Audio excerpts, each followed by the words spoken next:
All right, everyone.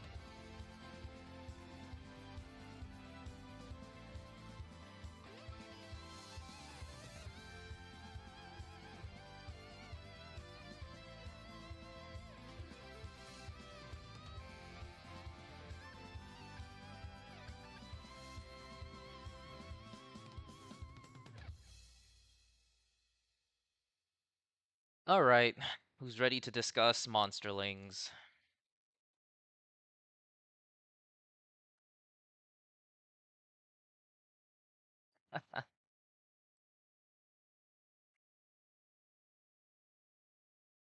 Oh no, my looping music. How could I forget?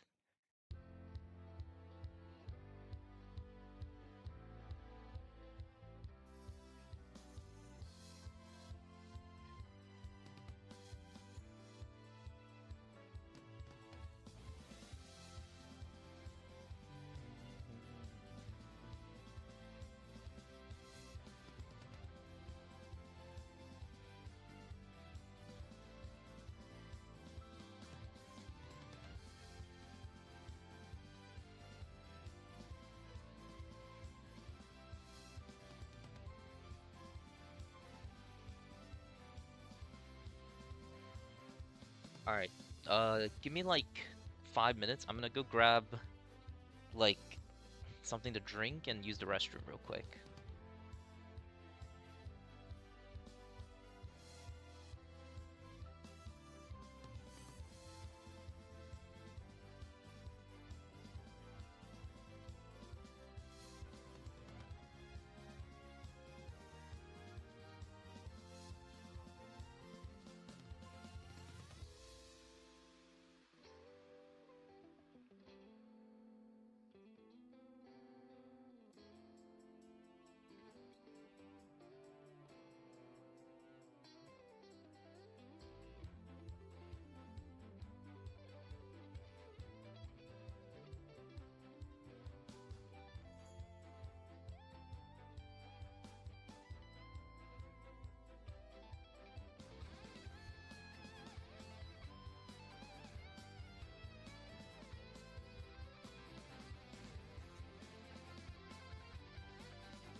Okay.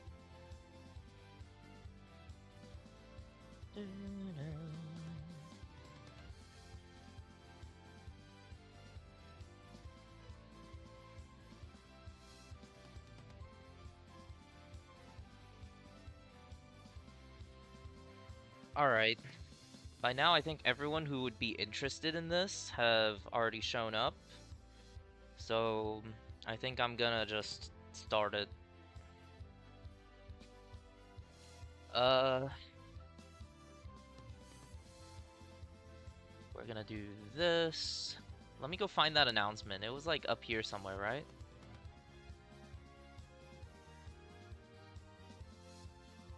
Oh wait, no, it was in Gen Chat 3.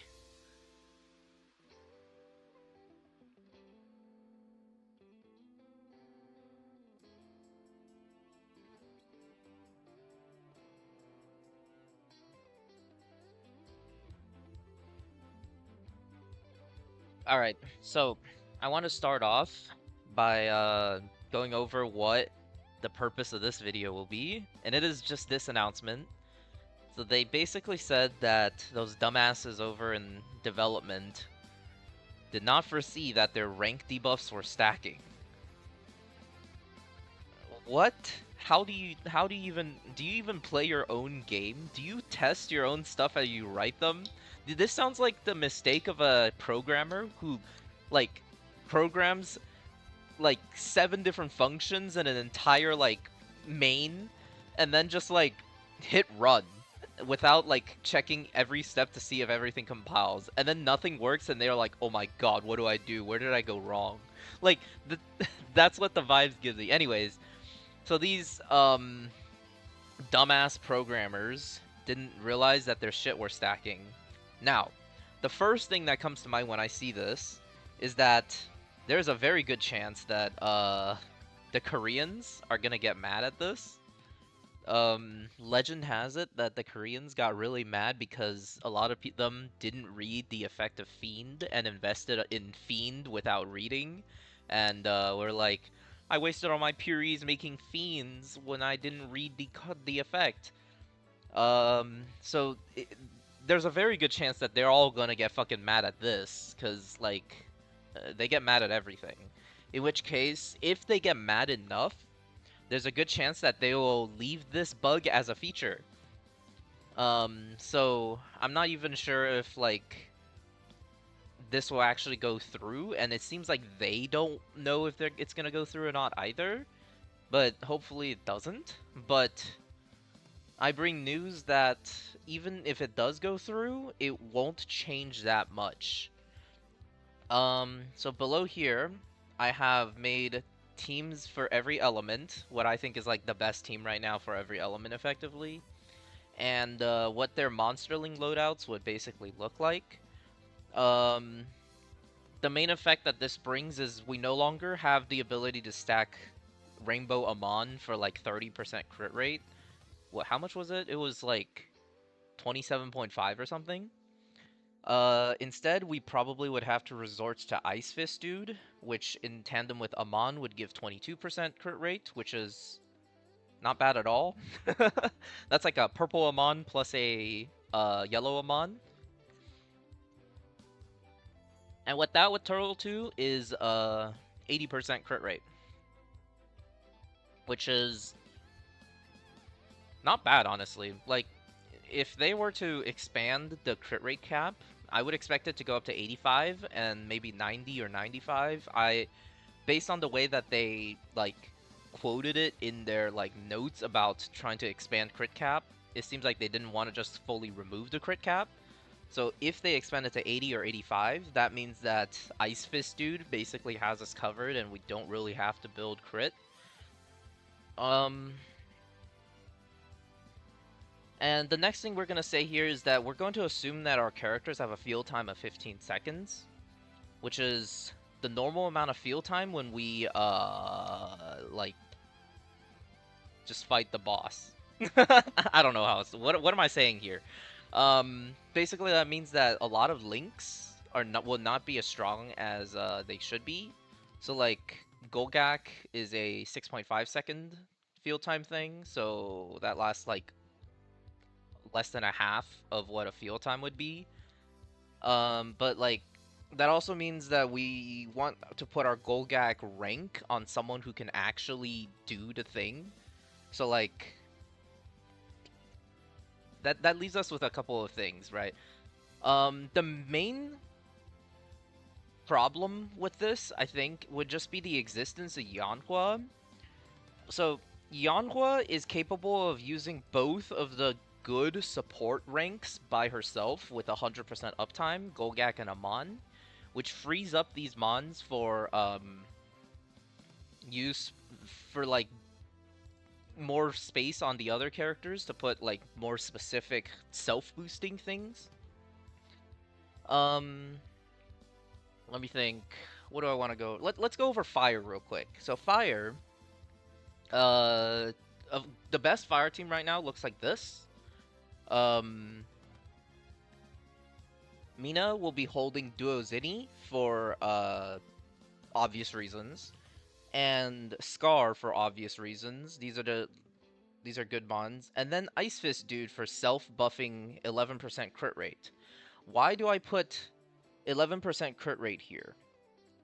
Um, if we use, like, say, let's say we have 70% crit rate and they raise the cap to like 80 or something, right? 11% crit rate would be, I can just copy this formula right here.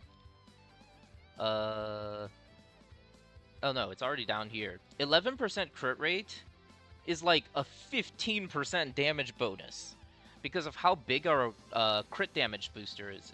Say like we go up to the current cap of 200% crit damage, right? Yeah, we get 15% damage boost from this one line. This is why oh, I pressed numpad 2, didn't I? Hold up.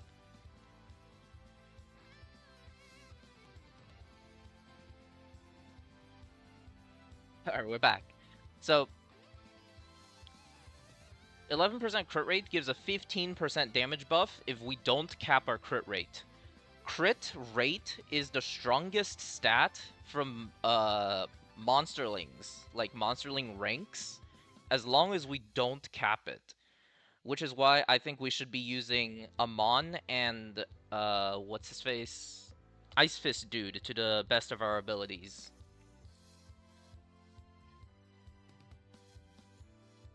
There's another announcement. What does that mean? It's like a survey. Okay, never mind.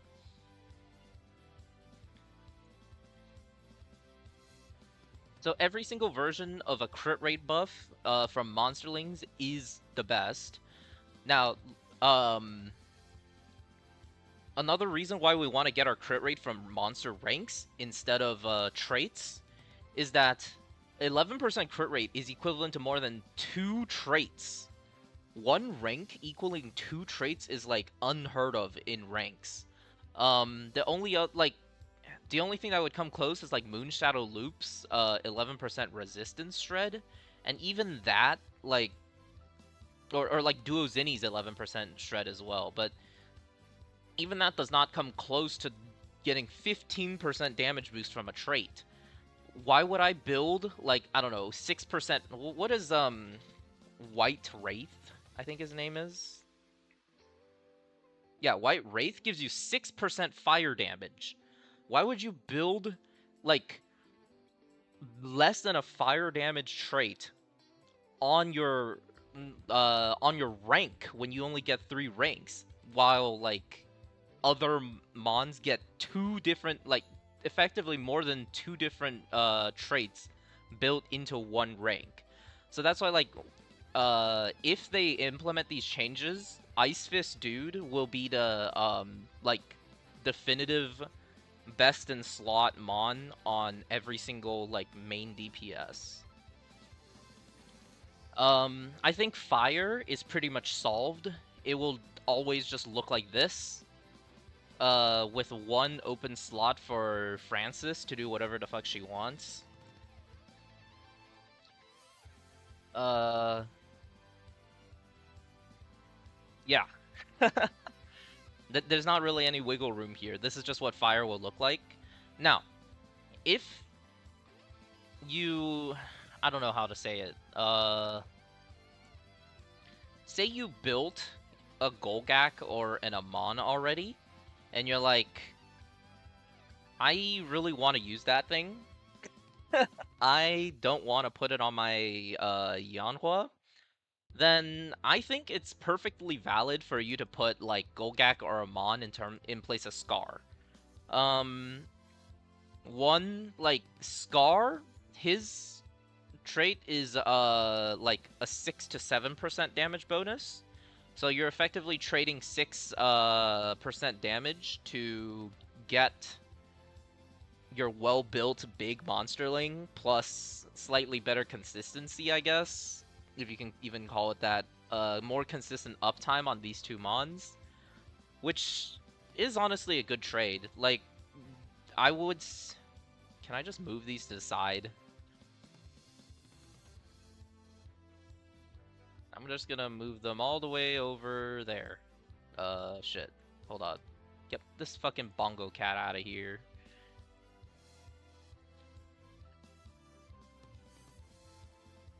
So, like, for example, if I were to make a build that looks like, let's see, then move the Scar away. Let's say I put Amon here, and then take Amon off here and put this here. Like, this is a perfectly valid build. Now, your Mina will do marginally less damage than if she had a Scar, but like,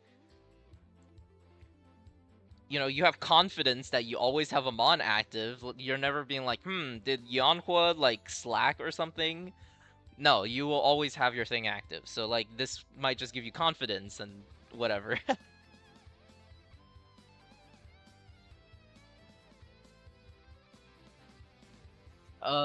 So like, this,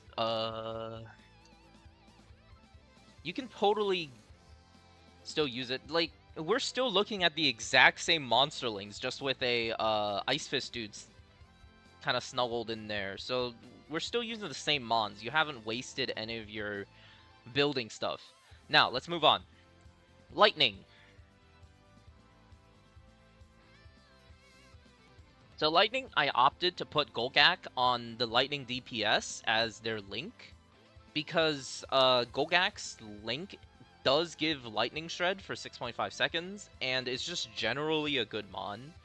Um, there's, as you'll see coming up, there's not a lot of good links, and Golgak's link just being like kind of there and available when you perhaps have Duozeni, not Duozeni, Fiend still on cooldown. Just like a good like catching net for consistency, for more better uptimes, and also for that lightning shred. So I think putting him here is a good choice. In which case, Spoon Mugger, the lightning resist shred one, would just go on the Yanhua, and that's lightning. Next up is Wind. So Wind has the issue of not literally not having a Windmon. Nokjung is 10% wind res for, I believe, 7.5 seconds to 8 seconds. At max level, it has an 8-second cooldown, so it effectively is a wind res minus 10, which is pretty good, kinda. So, like, you can put Nokjung here, but honestly, I think you can just do this. Like, just put this here. Get more consistent uptime with your 15%. But I guess, like, the best case scenario would be, like, a level 5 uh, Nokjung here.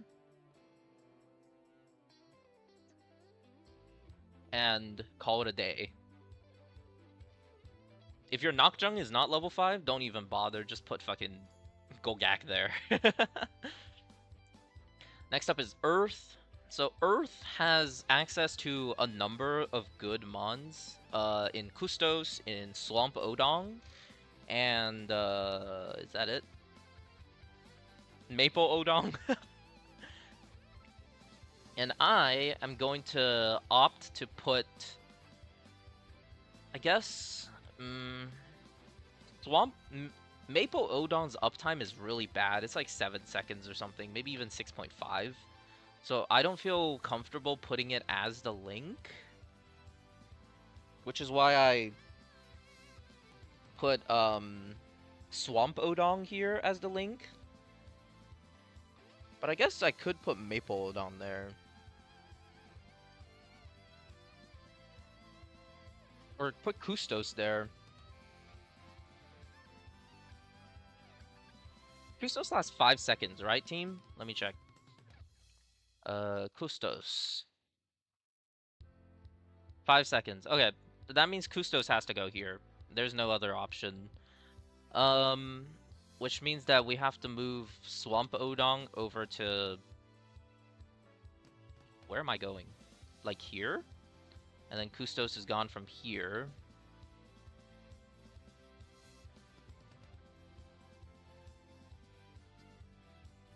Yeah, that looks right. So in Earth, Because Kustos only lasts 5 seconds, and we can't stack multiple of him, he would most like efficiently be used as the on the main DPS. And then Swamp Odon will go on the supporter. It is a shame that I can't fit Mapo Odon's link in here, but honestly, Mapo Odon doesn't have a very good link anyways. Next up is Ice, and also I have some speculation about what Narai does.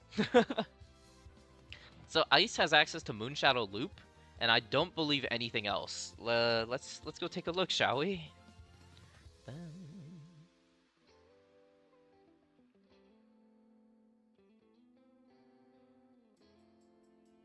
Frostjaw. Hey, you guys want to do 6% more critical ice damage? What does that even translate to? Like 3% damage boost? That's not worth it, right? 3% damage boost? And these guys have lower stats than boss mons, so like, it's just useless, right? Who else do we have?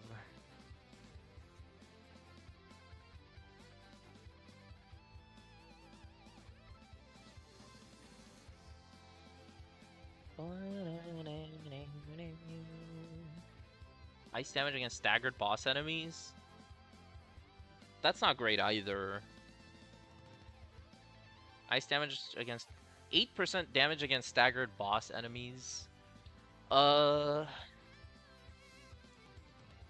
Fulminator? Critical lightning damage? So, what I have a issue here. So, I need someone to test if this increases your lightning damage or if it increases your critical damage. In both cases, it's bad, but like, it kind of determines how bad it is. Cause let's add another tab here, shall we? Crit damage is this formula.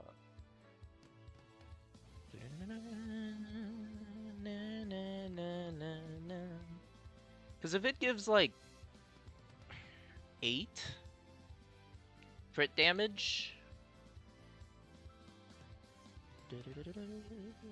it gives it gives a pathetic 2.6% damage boost, which is almost as much damage as you lose from the attack stat of not equipping a boss monster.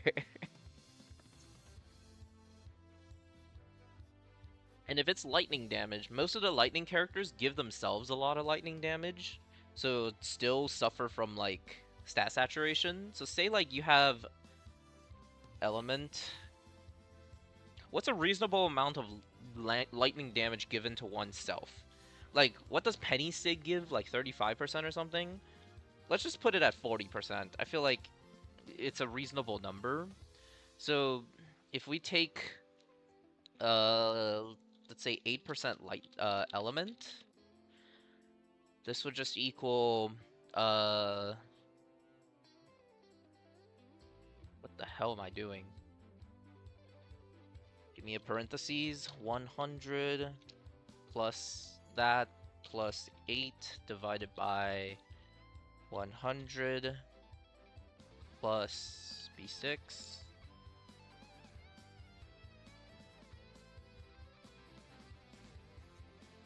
Gadoosh. Yeah, if we have any, like, even 40% element damage, it becomes like a 5% damage boost. So, like, all these, like, critical element damage plus 8% stuff, I don't think is worth it.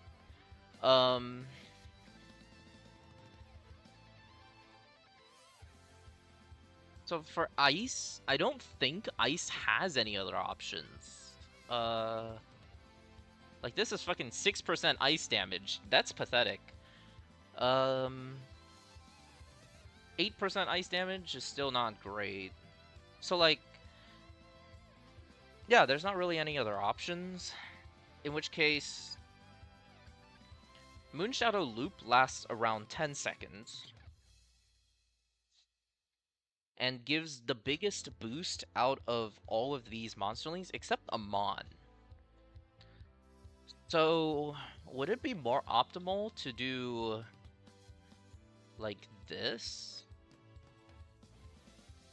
Because technically Amon is the bigger boost, and the main DPS will always be more consistent with the buff. It doesn't matter. It's like what I just did was effectively the same. Let's move it back.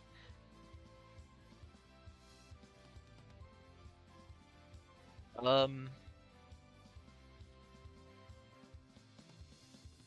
yeah, so Ice Fist Dude here becomes the Link because Ice Fist Dude's Link is 5% Ice Shred. Change Scar to Moonshadow. Well, we can use both because there's no other options. So might as well use both of the self-buffing options.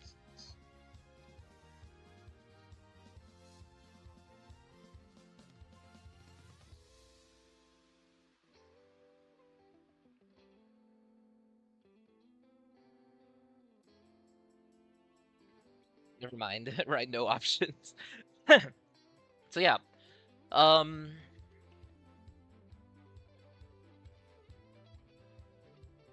so what this shows us basically is that the same monsterlings that we've been using are still going to be the same monsterlings that we use after the changes. All we have to do is make a singular Ice Fist dude for the main DPS.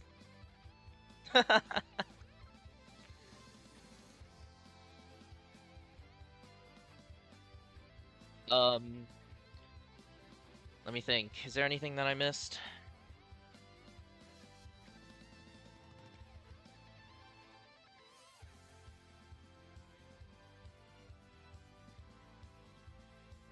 Right. And if you don't have like a well-built Scar and you have a well-built Gogak or Amon, you can just slap those onto the main DPS. Instead of Scar. You'll lose like 5 or 4% damage, but that's whatever. If you're not clearing Rift 29 or 30, you're not gonna clear Rift 29 or 30 with 4% optimization. Um, Now the problem here are these blank spots. A lot of Francis just doesn't have an option anymore. She can't use Amon to stack with. She can't stack Golgax anymore. Um, and I don't think there is another option for what's her face? Yeah. Now, some there is beta information about some of the upcoming monsterlings. For example, Mungil, Stardive, Phantom Ice Snow Tiger, I guess, is the name of that thing. So, for example, for some reason, they have Phantom Snow Tiger. Look how cute this guy is, by the way. Oh my gosh. Hold on. That's adorable.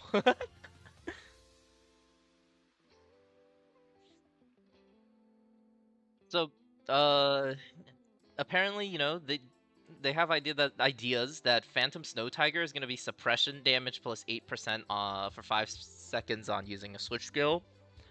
So like we could include some of the upcoming monsterlings in this like discussion, though there's a very good chance that it won't be accurate. So Liz Scout says, or that's useless. Master Liz Scout says useless. Croco says useless. Crocomander says useless. Iron Toys says useless. Tree Toys is useless. Totally is useless. Baby Spirit. Look at this thing.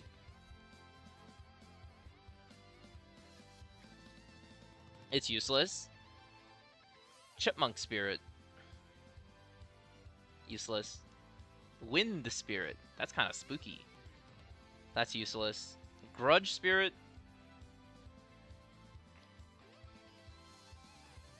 It's like marginally useful.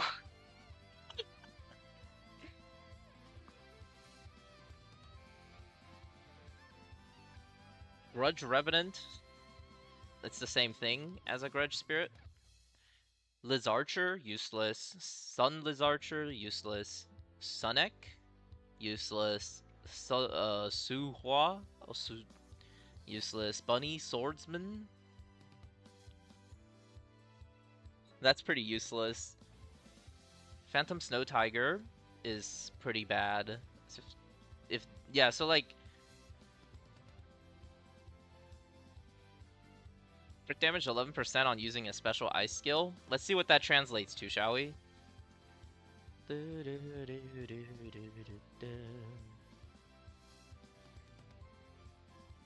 That's a 3% damage boost. That's pretty bad.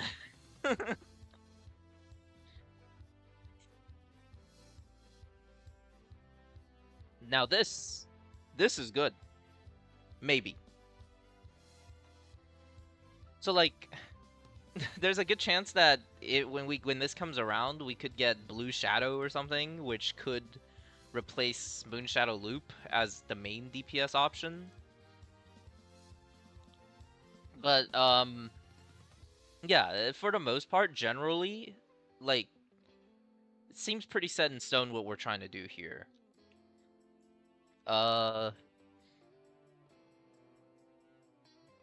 Anyways, shall we go make our Ice Fist dudes? Are we all just gonna make Ice Fist dudes to account for the crit rate bonus? I mean, the crit cap raising. Right, so another thing that I wanted to go over is what happens when we do raise our crits. What becomes the lines that we want to build for? So suppose we have no more crit rate cap, right? And as said earlier, with one Amon and an Ice Fist dude, we get up to 80% crit rate.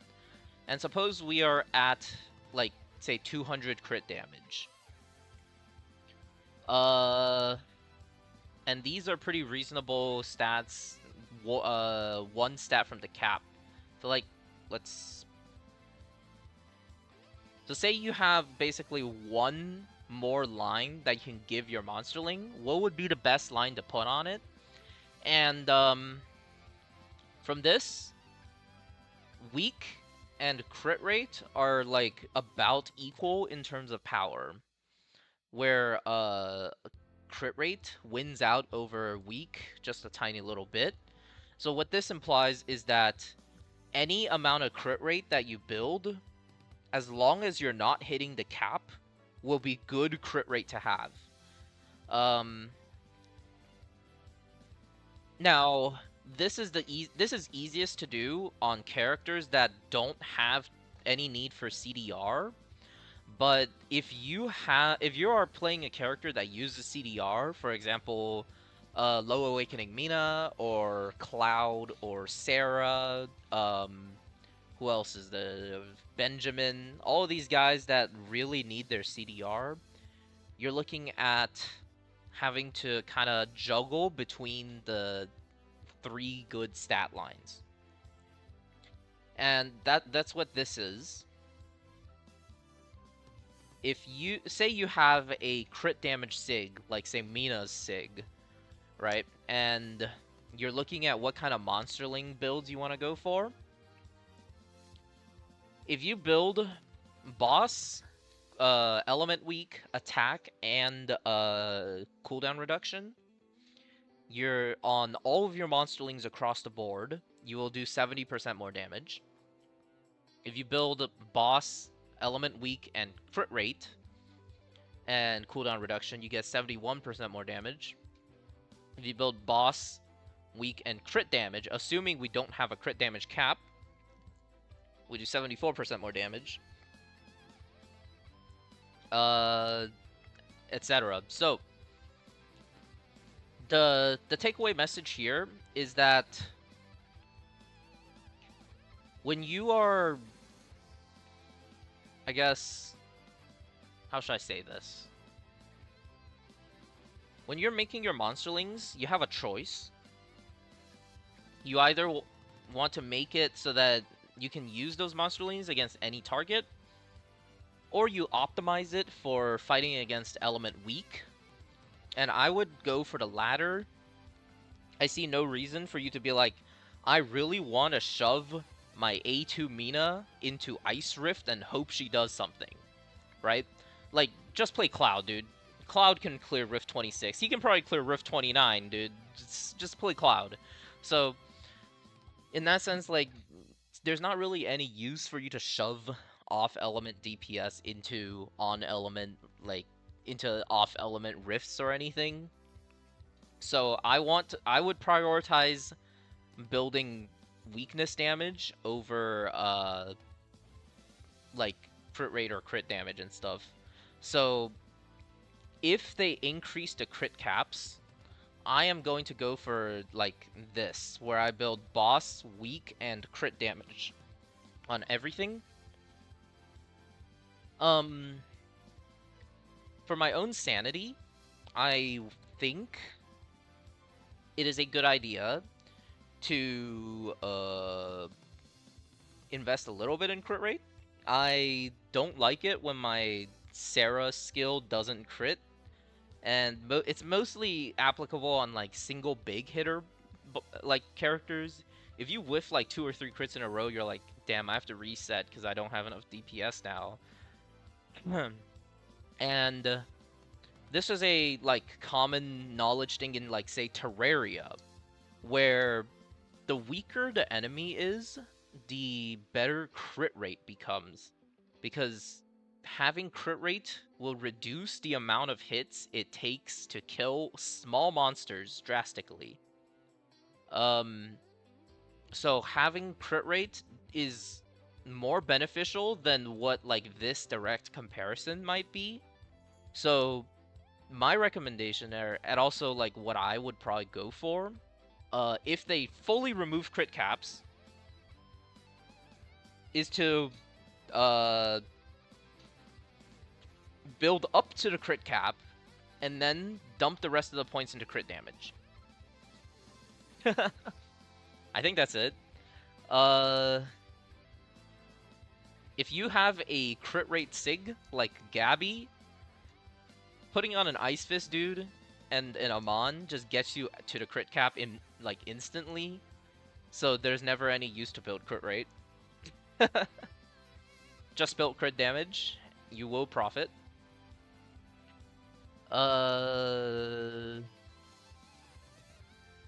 Yeah, that's it. So that's what this live stream will be. Quick overview. Nothing really changed. If they do decide to implement it, we will use Ice Fist Dude. If they don't decide to implement it, we will play Rainbow Amon. And keep getting Golgax. Golgak is good. In fact, actually, hold on. Let me go back a little bit. Golgak is so good that you can reasonably put a Golgak over this and like probably still be fine. Like you can use Golgak as their link and it'll probably do something. I have no way of quantifying how good Golgak's link is over like Nocjung or anything, but I do know that Golgak's link is good. So your investment into your Golgak is not wasted. You can use your Golgak. Alright, that will be all for today's stream. Thank you all for watching. And, yeah. Prepare your crit damage and your crit rates. Prepare your Ice Fist dudes. If the changes happen, that's all you would need to be optimized. Alright, bye.